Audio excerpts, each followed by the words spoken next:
Desde o momento em que o primeiro ser humano olhou para o céu estrelado e se perguntou por que existia, algo mudou para sempre na história da nossa espécie. Não foi uma espada, um exército ou o ouro de um império que transformou o mundo. Foi uma pergunta. Uma pergunta simples, devastadora e gloriosa. Nas praças de Atenas, nos jardins da China antiga, nas bibliotecas de Alexandria e nas celas de prisioneiros que preferiram a morte a entregar a verdade, homens e mulheres de extraordinária coragem ousaram desafiar tudo o que pensavam saber sobre si mesmos, sobre a bondade, sobre a beleza e sobre a natureza da realidade. Esses pensadores não buscavam simplesmente respostas acadêmicas, buscavam um modo de vida significativo, digno e livre. E eis o que ninguém lhe conta.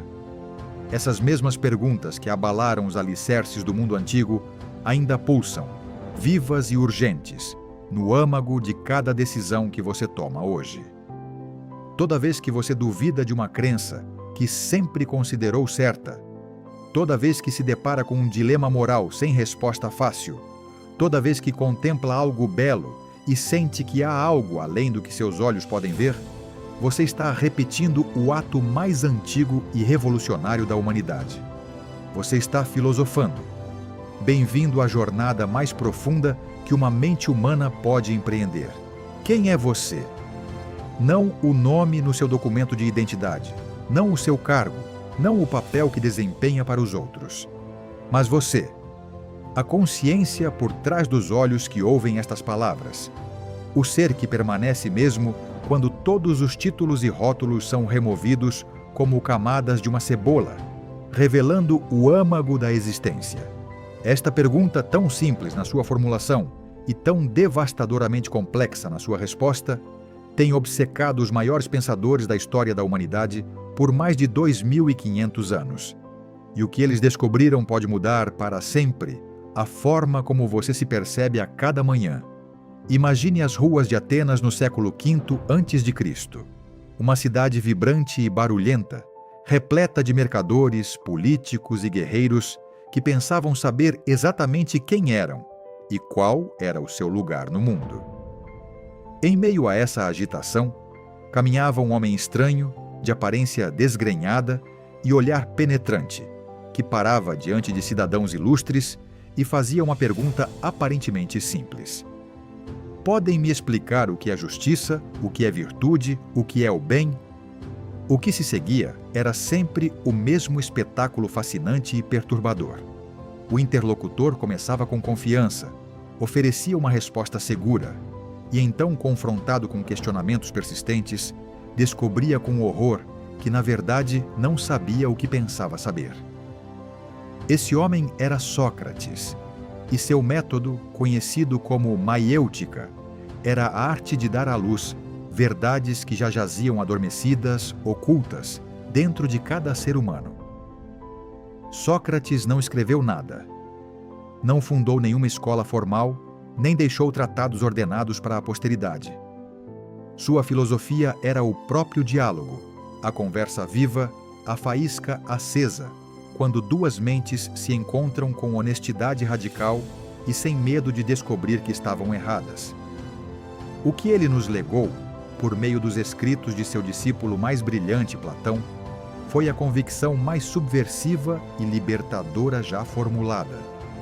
O imperativo de conhecer a si mesmo, aquele conhece-te a ti mesmo, inscrito no frontão do templo de Apolo em Delfos, que Sócrates tornou o fundamento de toda a genuína investigação filosófica.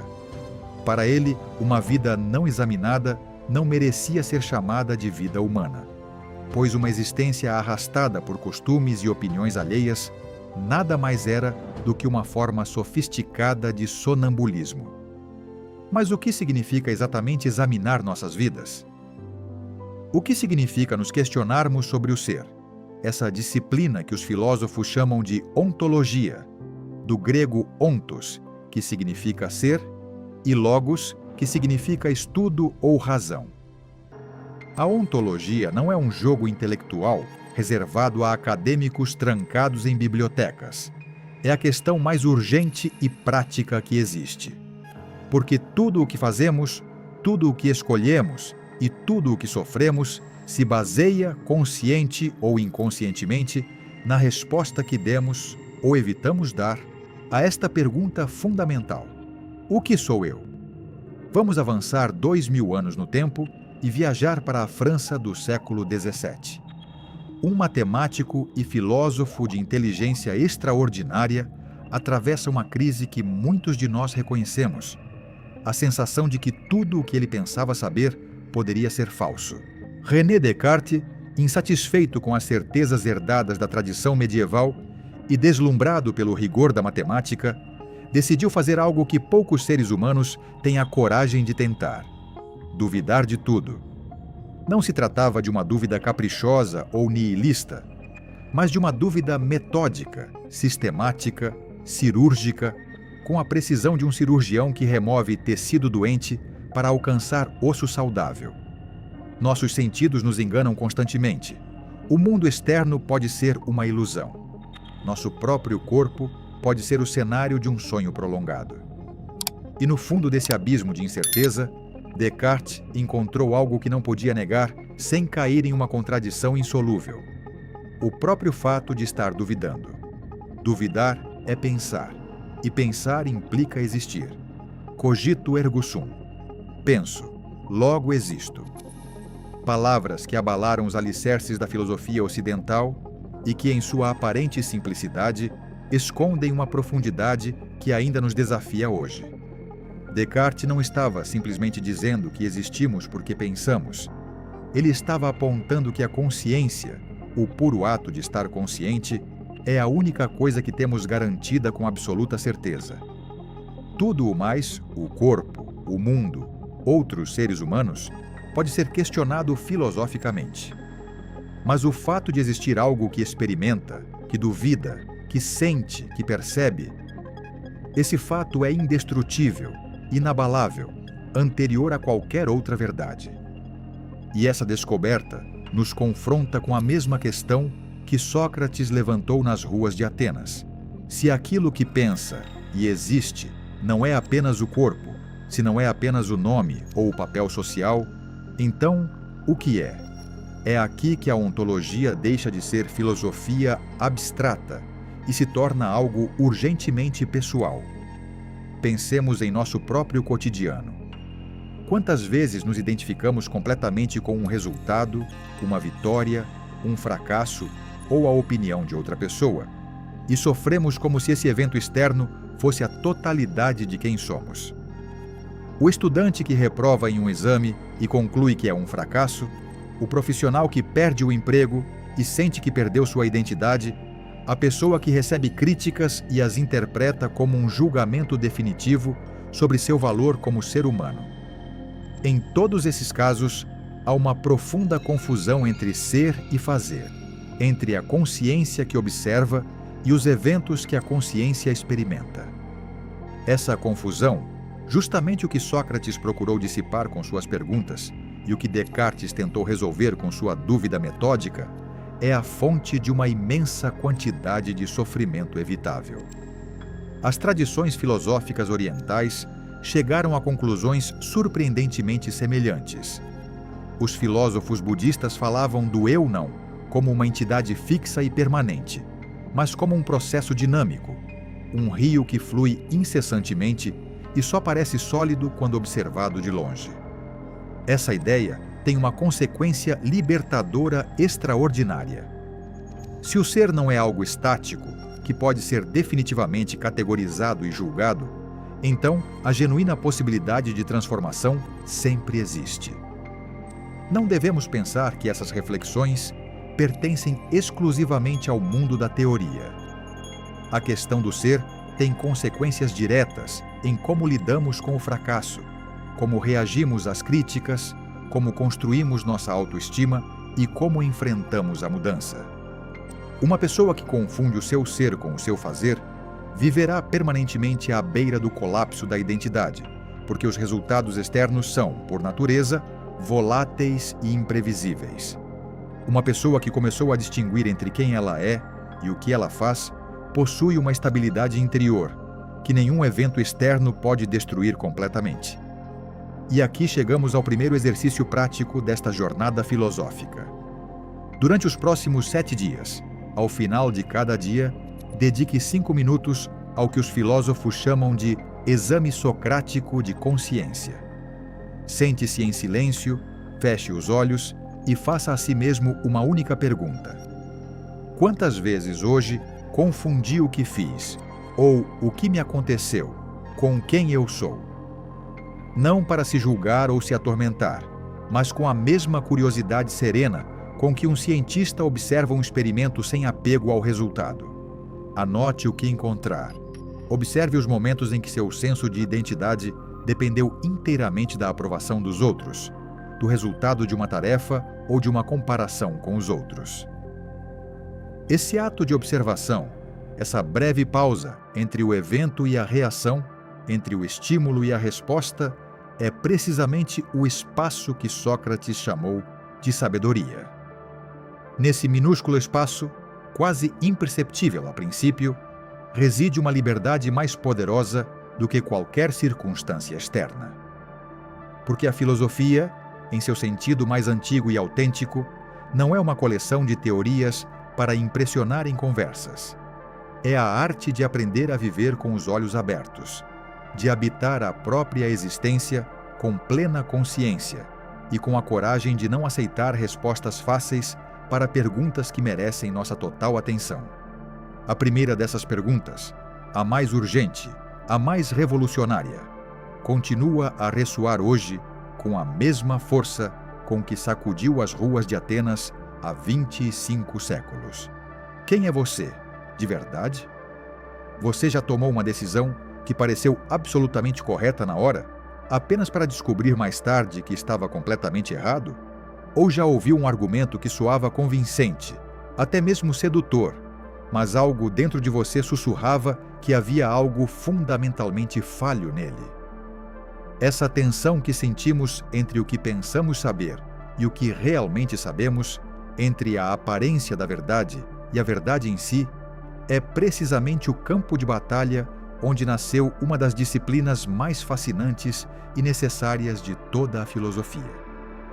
Chamamos essa disciplina de epistemologia, do grego episteme, que significa conhecimento, e logos, que significa estudo. E sua questão central não poderia ser mais urgente. Como sabemos o que pensamos saber? Para entender por que essa questão é importante, vamos voltar à Macedônia do século IV a.C., onde um jovem de 17 anos cruzou o limiar da Academia de Platão em Atenas com uma sede intelectual que poucos na história da humanidade igualaram. Seu nome era Aristóteles, e desde o início ficou claro que aquele jovem não viera simplesmente para absorver os ensinamentos de seu mestre, mas para questioná-los, expandi-los e, por fim, superá-los. Por 20 anos, estudou ao lado de Platão, aprendendo tudo o que havia para aprender, e então fez o que apenas as grandes mentes são capazes de fazer. Viu com os próprios olhos e formulou suas próprias conclusões. Platão, seu mestre, acreditava que o verdadeiro conhecimento não poderia vir dos sentidos. O mundo que vemos, cheiramos, tocamos e ouvimos é para Platão um mundo de sombras, de cópias imperfeitas de realidades superiores, que ele chamava de ideias ou formas. Conhecer a justiça perfeita, a beleza perfeita ou a bondade perfeita não era uma questão de observar o mundo material, mas de recordar, por meio da razão pura, aquelas verdades eternas que a alma conhecia antes do nascimento. Era uma visão magnífica, poética, quase mística, mas Aristóteles a considerou insuficiente para explicar como realmente aprendemos e como o conhecimento humano funciona de fato. Aristóteles deu uma guinada radical e decisiva. Para ele, o conhecimento começa inevitavelmente com os sentidos. Nada existe no intelecto que não tenha existido primeiro na experiência. Observar, classificar, comparar, deduzir. Esse era o caminho para a compreensão genuína do mundo. Aristóteles não rejeitou a razão, Pelo contrário, reverenciou-a e sistematizou-a como ninguém antes dele. Mas insistiu que a razão deve trabalhar com o material fornecido pelos sentidos, não em um vazio abstrato desconectado da realidade sensível. Essa diferença, aparentemente técnica, entre Platão e Aristóteles teve consequências que se estenderam por séculos e ainda moldam a forma como pensamos sobre o conhecimento hoje. Aristóteles nos legou a lógica formal, o conjunto de regras que determina quando um argumento é válido e quando é uma armadilha disfarçada de raciocínio. Ele nos ensinou a distinguir entre o que é necessariamente verdadeiro, o que é provavelmente verdadeiro e o que apenas parece ser verdadeiro. Ele nos presenteou com ferramentas conceituais tão poderosas que o filósofo Immanuel Kant, 2000 anos depois, afirmou que Aristóteles havia completado a lógica a tal ponto que nenhum sucessor precisou acrescentar um único princípio fundamental. Não é exagero dizer que, cada vez que detectamos uma falácia em um debate político, ou exigimos provas antes de acreditar em uma afirmação, ou distinguimos entre correlação e causalidade, estamos usando um instrumento intelectual em grande parte forjado pelas mãos de Aristóteles. Vamos agora avançar para a Prússia do século XVIII e encontrar Immanuel Kant, talvez o filósofo mais influente dos últimos 300 anos, um homem de hábitos tão regulares que os cidadãos de Königsberg acertavam seus relógios para suas caminhadas matinais.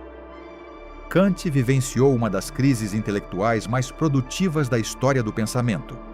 Ele foi despertado, como ele mesmo descreveu, de seu sono dogmático pela leitura do filósofo escocês David Hume. Hume havia demonstrado algo perturbador, que a razão sozinha não pode provar a causalidade, que a certeza que sentimos ao afirmar que uma coisa causa outra nada mais é do que o resultado do costume e do hábito, não da lógica pura. Essa conclusão ameaçava dissolver os próprios fundamentos do conhecimento científico. Kant respondeu com uma das revoluções mais ousadas da filosofia ocidental. Em sua obra monumental, Crítica da Razão Pura, ele argumentou que a mente humana não é um receptáculo passivo que simplesmente recebe a realidade como ela é, mas um agente ativo que estrutura a experiência por meio de suas próprias categorias. Espaço, tempo e causalidade não são características do mundo em si que simplesmente descobrimos, mas sim as lentes através das quais nossa mente organiza e interpreta a experiência. Conhecemos o mundo, disse Kant, mas apenas na medida em que nossas mentes são capazes de processá-lo, nunca a coisa em si, como ela seria independentemente de nossa percepção. Essa ideia tem consequências que vão muito além da filosofia acadêmica. Se a razão tem limites estruturais, se existem questões que nossas mentes simplesmente não conseguem responder com absoluta certeza, então a humildade intelectual não é uma fraqueza, mas uma virtude fundamental do pensador maduro. Quantas disputas intermináveis, quantos conflitos aparentemente insolúveis surgem precisamente da incapacidade de reconhecer os limites do próprio conhecimento, da certeza arrogante daqueles que acreditam que sua perspectiva esgota a realidade. A epistemologia, nesse sentido, é também uma escola de modéstia intelectual e genuína abertura aos pontos de vista alheios. E é aqui que o conhecimento naturalmente se cruza com a razão prática, porque Kant não separou o conhecimento do comportamento moral. Para ele, a mesma razão que nos permite conhecer o mundo também nos diz como devemos agir nele, e o princípio que ele formulou para guiar a ação moral é um dos mais elegantes e poderosos de toda a filosofia: o imperativo categórico. Haja apenas segundo aquela máxima, que você possa querer que se torne uma lei universal. Em outras palavras, antes de agir, pergunte-se se você estaria disposto a que todos os seres humanos agissem da mesma maneira, sob as mesmas circunstâncias. Vamos pensar no dia a dia. Você mente para se livrar de uma situação difícil? Pergunte-se se você estaria disposto a viver em um mundo onde todos mentissem nessas mesmas circunstâncias.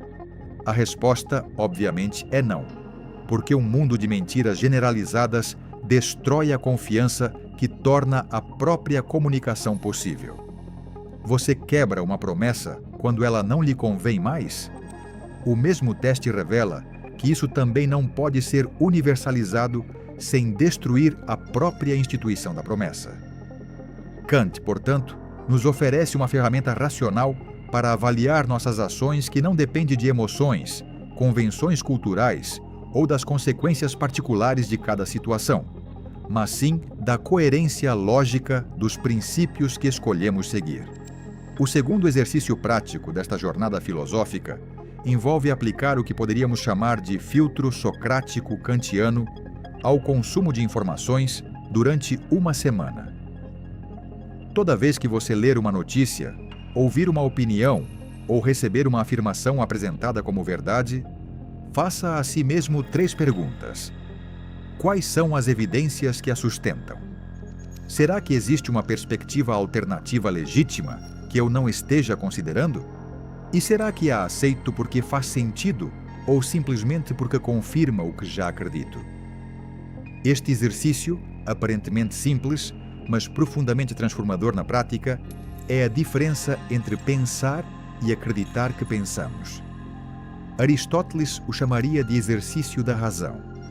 Kant o chamaria de uso autônomo do entendimento. E ambos, em seus diferentes séculos e com abordagens complementares, concordariam no ponto essencial. Uma mente que não se examina é uma mente que ainda não atingiu sua plena dignidade humana. Imagine que você está caminhando pela rua e encontra uma carteira com uma quantia considerável de dinheiro. Não há câmeras, ninguém o viu, e a possibilidade de ficar com esse dinheiro sem consequências é perfeitamente real. O que você faria?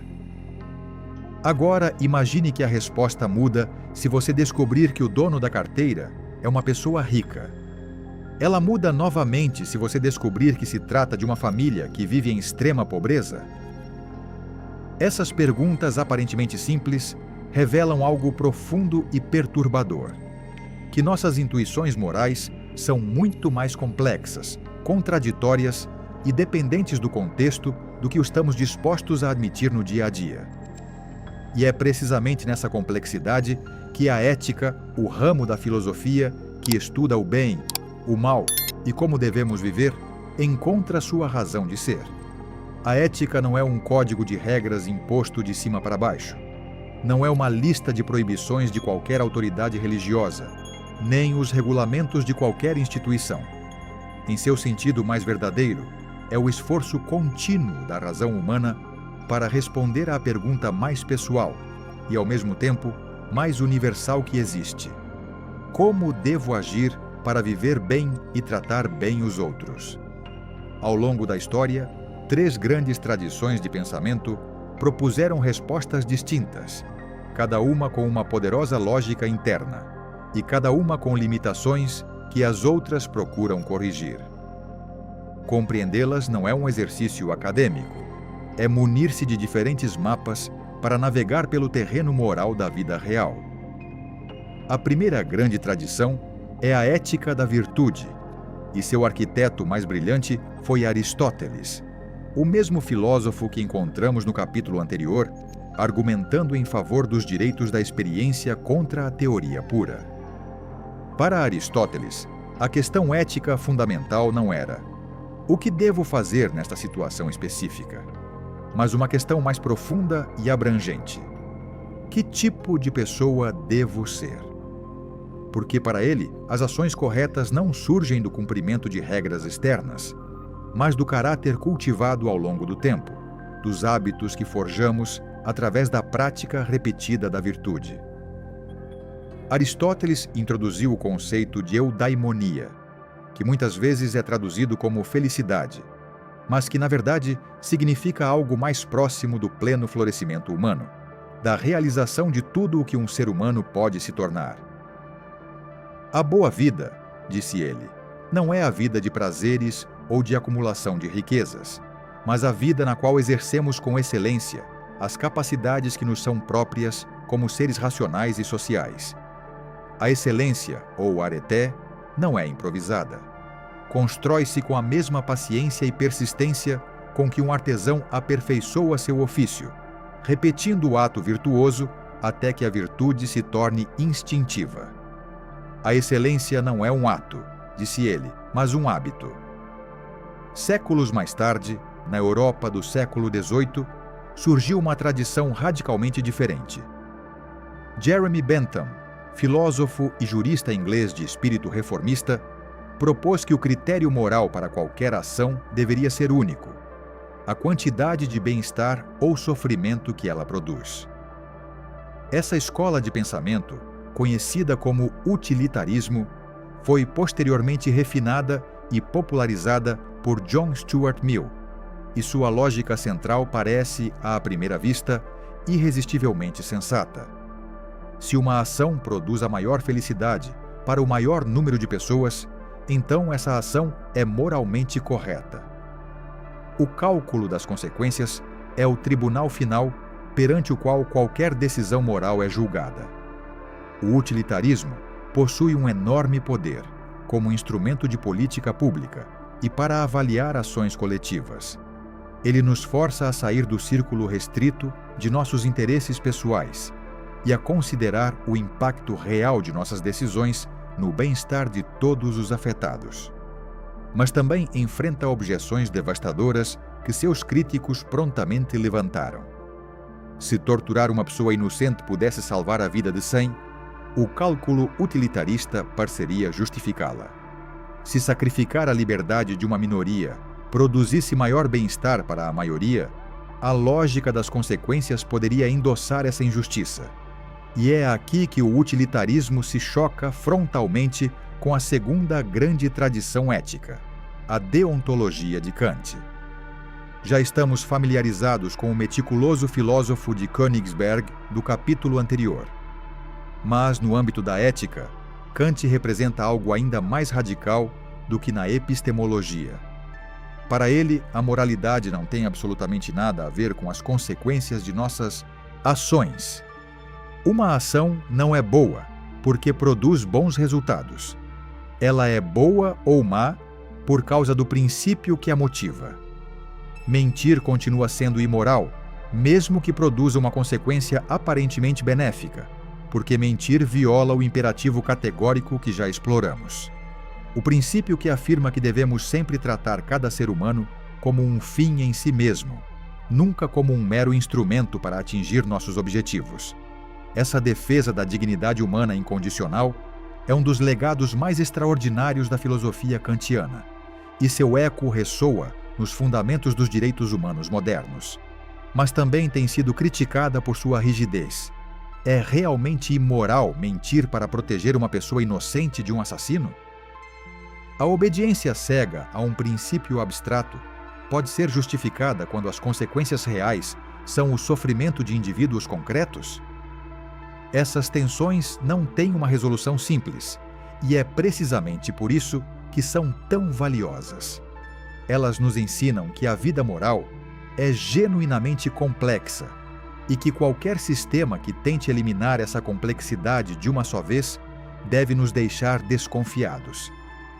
Houve homens e mulheres que pagaram com a própria vida por levarem essas questões a sério. Sócrates, condenado à morte pelos tribunais de Atenas, sob a acusação de corromper a juventude e descrença nos deuses da cidade, teve a oportunidade de escapar e optou por não fazê-lo. Não por não valorizar a própria vida, mas porque considerava que fugir significaria trair os princípios que ensinara ao longo da vida, que a lei deve ser respeitada, que a coerência entre palavras e ações é a maior honra de um ser racional e que morrer com integridade é infinitamente mais valioso do que viver em vergonha. Sua morte não foi uma derrota. Foi o ato ético mais poderoso de sua vida, a demonstração definitiva de que suas convicções não eram meras palavras, mas a própria essência do seu ser. Então, como podemos, no dia a dia, e sem enfrentar dilemas tão extremos, aplicar na prática essas 3 tradições éticas? A resposta não é escolher uma e descartar as outras, mas usá-las como 3 lentes complementares para qualquer decisão moralmente relevante. Diante de uma escolha difícil, pergunte-se primeiro, sob a perspectiva de Aristóteles: o que faria a pessoa que aspiro ser? A pessoa com o caráter que desejo cultivar?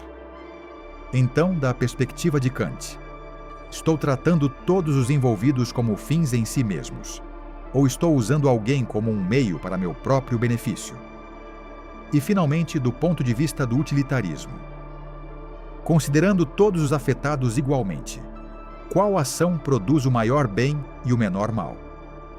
O terceiro exercício prático nesta jornada é o que podemos chamar de triângulo ético. Esta semana, sempre que você se deparar com uma decisão que suscite dúvidas morais, anote as 3 perguntas acima e responda-as honestamente. Não busque a resposta que lhe traga conforto imediato, mas sim aquela que resiste ao escrutínio das 3 perspectivas. Você descobrirá que, às vezes, elas coincidem e lhe dão uma resposta clara, e outras vezes entram em conflito, revelando a tensão genuína do dilema. Esse momento de tensão, longe de ser uma falha no raciocínio moral, é precisamente onde a maturidade ética começa, na disposição de lidar com a dificuldade em vez de fugir para a resposta fácil. Porque a filosofia moral não promete eliminar os dilemas da vida, mas sim nos dar as ferramentas para enfrentá-los com clareza, integridade e a dignidade que todo ser humano merece ao levar a sério a questão de como viver bem. Você já contemplou um pôr do sol e sentiu algo que não conseguia descrever com palavras? Uma espécie de plenitude silenciosa, um reconhecimento íntimo de que o que você vê é, de alguma forma que desafia a análise, profundamente correto e verdadeiro. Ou talvez você já tenha ouvido uma música que o atingiu como uma corrente elétrica, deixando uma marca indelével que nenhuma explicação racional consegue capturar completamente. Essa experiência, tão comum e ao mesmo tempo tão misteriosa, foi durante séculos uma das questões centrais da filosofia. O que é a beleza, onde ela reside e por que nos afeta de uma maneira que parece tocar algo mais profundo do que uma mera preferência pessoal? Para Platão, a beleza não era simplesmente uma questão de gosto ou uma característica subjetiva que cada indivíduo projeta sobre as coisas. Era, em vez disso, uma das formas mais elevadas da realidade, um brilho do absoluto que se filtra através das coisas concretas e nos atrai para algo que transcende o mundo visível. Em seu diálogo O Banquete, Platão, através da voz da sacerdotisa Diotima, descreve uma escada do amor e da beleza que começa com a atração por um corpo belo, ascende à apreciação da beleza das almas, depois a beleza das ações e das leis, e culmina na contemplação da própria beleza, eterna, imutável e perfeita. Para Platão, a estética era um caminho para a verdade. Essa ideia teve uma influência extraordinária que se estendeu ao longo dos séculos. O neoplatonismo tardio, a teologia cristã medieval e o Renascimento beberam dessa fonte, considerando a beleza artesanal ou natural como um reflexo, imperfeito, mas real, de uma perfeição que existia além do mundo sensível. Michelangelo, que esculpia com a convicção de que a figura já existia dentro do mármore e que ele simplesmente a libertava, personificou essa visão com uma eloquência que nenhuma filosofia abstrata poderia igualar. O artista não cria a beleza do nada. Ele a descobre, a revela, a resgata da opacidade da matéria. Mas foi Immanuel Kant, o filósofo que nos acompanhou nos capítulos anteriores, quem ofereceu a análise mais precisa e influente da experiência estética na modernidade. Em sua crítica do juízo, Kant argumentou que o juízo de beleza ocupa um lugar singular na experiência humana. Não se trata de um juízo de puro conhecimento, como os que fazemos na ciência, nem de um juízo moral, como os que fazemos na ética, mas de algo diferente e fascinante. Quando dizemos que algo é belo, não estamos simplesmente dizendo que gostamos pessoalmente, como quando dizemos que preferimos café a chá. Estamos fazendo uma afirmação que implicitamente exige a concordância de outros, como se a beleza tivesse uma validade universal que, no entanto, não pode ser demonstrada com argumentos lógicos.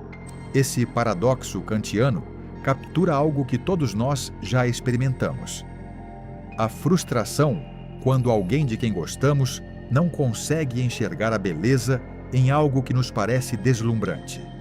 E a surpresa quando descobrimos que uma obra de arte, que inicialmente nos deixou indiferentes, começa, com o tempo e a atenção, a revelar uma riqueza que não havíamos percebido.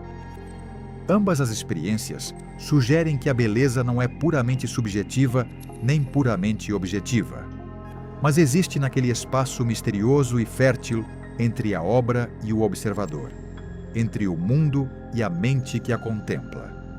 E esse espaço, insistia Kant, é também o espaço onde a imaginação e o entendimento se reconciliam de forma singular, produzindo aquele prazer desinteressado e livre que caracteriza a experiência genuinamente estética. Agora, o que a beleza tem a ver com o conhecimento?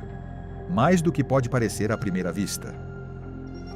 O filósofo alemão Friedrich Schiller, contemporâneo de Kant e poeta de extraordinária sensibilidade, argumentava que a educação estética era indispensável para o pleno desenvolvimento moral e intelectual do ser humano.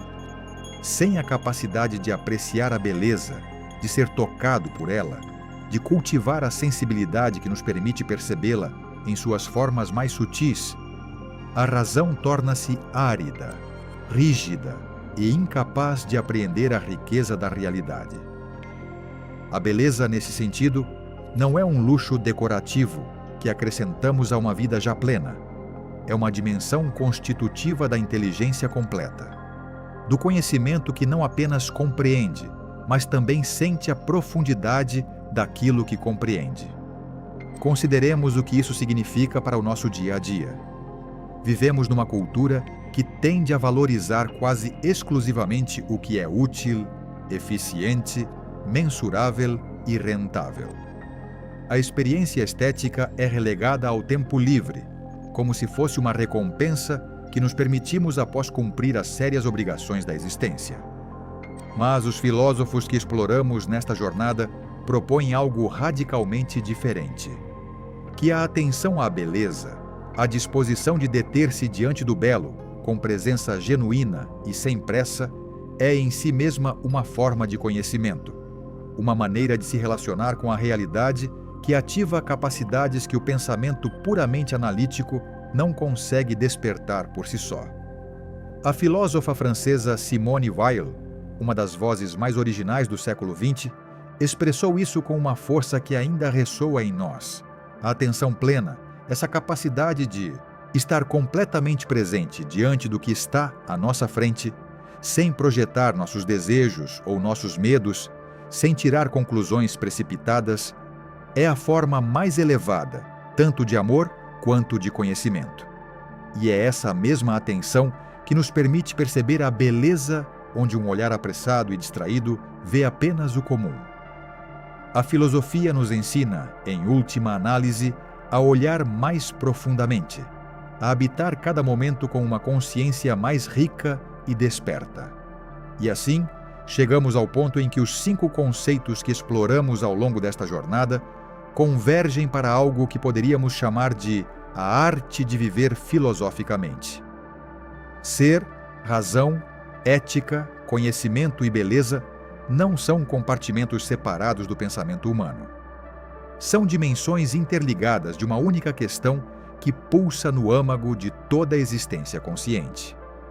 Quem sou eu? Como sei o que sei? Como devo agir? O que posso saber? E o que torna a vida digna de ser vivida?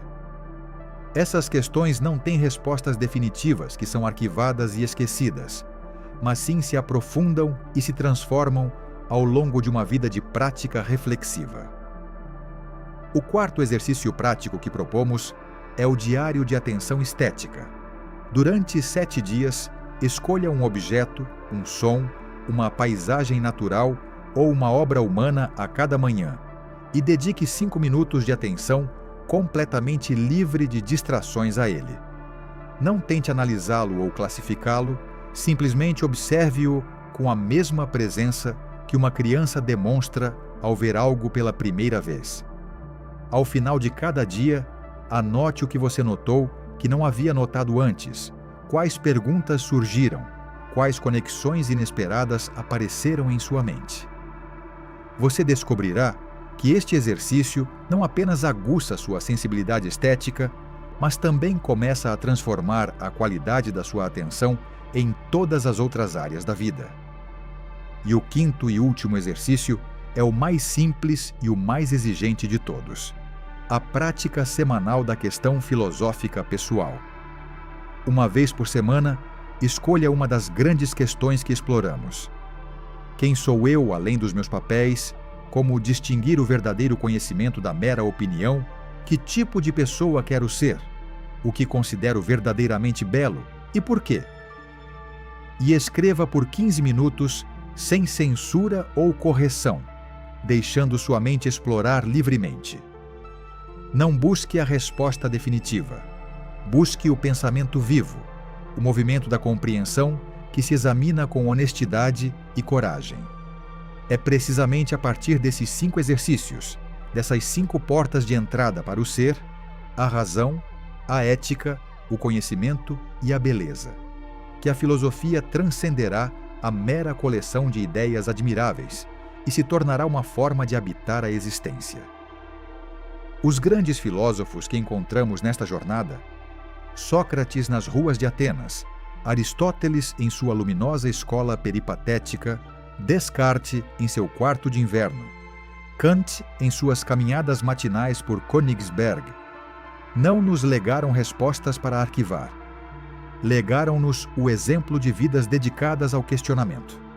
E esse legado, mais de 2.500 anos depois, permanece o convite mais radical e libertador que a humanidade já fez a si mesma. A filosofia não pede que você abandone sua vida cotidiana para se tornar um acadêmico. Ela pede algo muito mais simples e muito mais profundo: que você ouse viver de olhos abertos, que honre a complexidade da sua própria existência com a mesma seriedade e paixão com que esses homens e mulheres extraordinários honraram a sua. A jornada, como sempre na filosofia, apenas começou.